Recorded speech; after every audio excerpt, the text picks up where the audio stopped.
दोस्तों नमस्कार, मैं दीप और स्वागत करता हूं मेरा इस YouTube channel Sanjeevani for life में। दोस्तों आज हम बात करेंगे सपने कैसे होने चाहिए, उसके बारे में हम बात करेंगे। बने रहिए वीडियो के अंत तक। और कहानी शुरू करते हैं।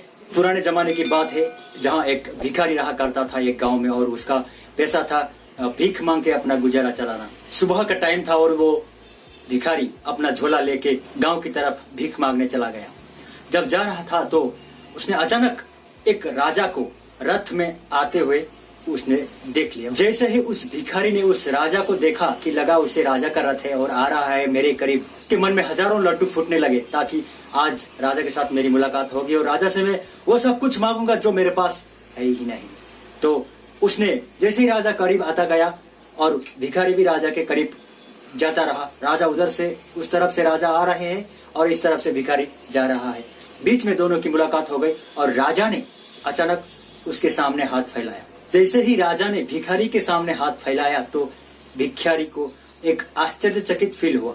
वो इसलिए कि भिखारी के मन में जो लड्डू फूट रहे थे, अचानक से वो आश्चर्यचकित होने की वजह यह है कि राजा ने, एक महाराज, एक सम्राट ने उसके सामने हाथ फैलाया। क्या वजह हो सकती है? भिखारी सोच में पड़ गया और महाराज बोले, मैं जानता हूं आप एक भिखारी है, आप एक भिक्षुक है, भीख मांग के अपना गुजारा चलाते हैं, फिर भी आज मैं आपसे कुछ मांग रहा हूं। राजा ने ऐसा बोला तो भिखारी है, भिखारी वो राजा उससे मांग रहा है। तो सोचने में वो मजबूर हो गया कि भाई ये हो क्या रहा है, मैं कहीं सपने में तो नहीं हूं। भिखारी हजारों सोच में पड़ गया। तो भिखारी ने सोचा कि मैं इसको क्या दे सकता हूं। तो राजा मांग रहे हैं, आपके पास जो कुछ भी है मुझे दे दो। तो भिखारी ने फिर सोचा कि मेरे पास इनको देने के लिए क्या है। मैं तो थोड़ी देर पहले सोच रहा था कि इनसे बहुत कुछ मांग लूंगा, मेरा जो दुख है वो दूर हो जाएगा, लेकिन यहाँ तो उल्टा हो गया। मेरे साथ ये क्या हो रहा है? भगवान को वो पुकारने लगा, भगवान को याद करने लगा। उस वक्त राजा ने फिर भिखारी को देखते हुए बताया, देखिए मुझे देने के लिए आपके पास कुछ भी नहीं है, वो भी मुझे मालूम है, फिर भी सपना में मुझे जो दिखाया गया है कि रास्ते में चलते हुए जो भी व्यक्ति मिले, उससे पहले व्यक्ति जो मिले उससे आप जो कुछ भी हो सके मांग लेना। ऐसा मेरा एक सपना है। तो अगर मैंने नहीं मांगा तो मेरा राज्य लूट सकता है, तो इसके चलते मैंने आपसे कुछ मांगा।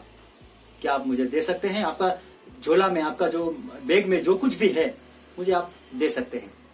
तो इतना कहने के बाद भिखारी ने अपना हाथ जो है झोले के अंदर डाला। झोले के अंदर डाल के जैसे ही एक मुट्ठी चावल वो पकड़ा था, फिर उसने सोचा, नहीं, एक मुट्ठी चावल और मैं भिखारी और राजा को दूंगा, राजा पता नहीं क्या सोचेंगे, इतना भी उनको तो ज्यादा हो जाएगा।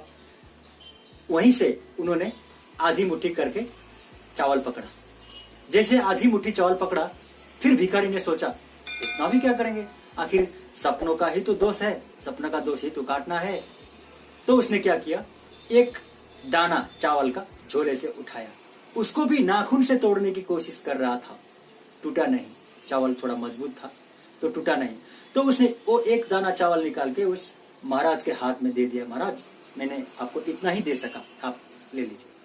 तो महाराज ने खुश होते हुए, चावल का दाना लेते हुए खुश होते हुए उसको बोला, आपका बहुत बहुत धन्यवाद, जो आपने मुझे एक चावल का दाना देके मेरा सपना का दोस्त जो था वो दोस्त में से मुझे मुक्ति दिला दिया, आपको बहुत बहुत धन्यवाद। इतना बोल के राजा फिर वो रथ में सवार होके अपने रास्ते चले गए और भिखारी अपना रास्ता चला गया। उस दिन भिखारी के लिए बहुत अच्छा दिन था। भिखारी हर सारा रास्ता यही सोच के गया कि राजा ने मेरे पास क्यों मांगा, मैं राजा से मांगने वाला था, मुझे ये उल्टा क्यों हुआ, भगवान मेरे साथ क्या खेल खेल रहा है। ये सोचते सोचते उसका भीख मांगने का जो समय था वो खत्म हो चुका। शाम को घर आया। जैसे शाम को घर आया, वो सारा जो चावल था भीख मांग के जो भी उसे चावल मिला था, वो चावल एक थाली में डाला। वो चुगने लगा। कोई चावल, हर मिक्स चावल थे उसमें, जो भिखारी ने भीख मांग के लाया हुआ जो चावल था उसमें सभी मिक्स चावल थे। कोई थोड़ा लाल थे, कोई थोड़ा सफेद थे, कोई छोटे थे, कोई बड़े थे। उसमें से एक चावल का टुकड़ा गोल्ड कलर का था। उतना सारा चावल में एक दाना चावल चमक रहा था उस थाली के ऊपर।